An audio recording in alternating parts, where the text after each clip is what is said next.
Gary and Stephanie were excited for their date night at the movies. Wanting to secure the best seats, they arrived at the theater a good 30 minutes before the show was set to start. After grabbing a large bucket of popcorn, they settled into their chosen seats near the middle of the theater. The place was unusually quiet, with only one other person sitting further down the row.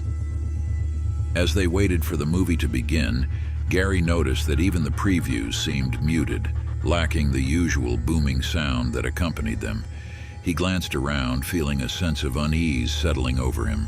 Stephanie, oblivious to his discomfort, chatted excitedly beside him. Then, two more people entered the theater, chatting loudly as they made their way to seats just behind Gary and Stephanie. Irritated by the disruption, Gary shot them a disapproving look, but they paid him no mind, continuing their conversation without missing a beat.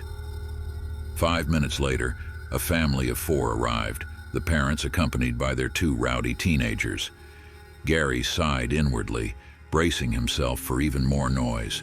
But just as the family settled into their seats, Gary heard a soft whisper in his left ear. "Be quiet." Startled, he turned to see who had spoken, but there was nobody there, just Stephanie beside him and the chatty group behind them. The man sitting further down was engrossed in his phone conversation, oblivious to Gary's confusion. Again, the whisper came, more urgent this time. "Be quiet." Gary's heart raced as he looked around, but nobody seemed to have noticed anything amiss. The people behind him shot him puzzled looks, wondering why he was acting so strangely before the movie had even started.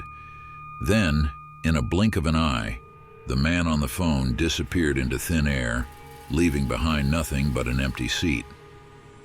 Did you see that?" Gary whispered to Stephanie, his voice trembling with fear. Stephanie shook her head, her eyes fixated on her phone. No, what happened? Before Gary could respond, the theater erupted into chaos as a blood-curdling scream echoed through the room. Gary and Stephanie whipped around to see one of the people behind him staring in horror at the empty seat beside them. And then, they were gone too. Gary and Stephanie's blood ran cold as they realized that something was terribly wrong. "Be quiet," the voice whispered again, but this time it sounded more urgent, more desperate. Stephanie clutched Gary's hand, her own fingers trembling with fear. What's happening? She frightenedly asked, her voice mixed in with the loud, panicked screams of the other theatergoers. "Please, whatever you do, just..." Gary begged, his voice barely above a whisper. "Just..." But before he could finish his sentence, Stephanie let out a piercing scream, her eyes wide with terror.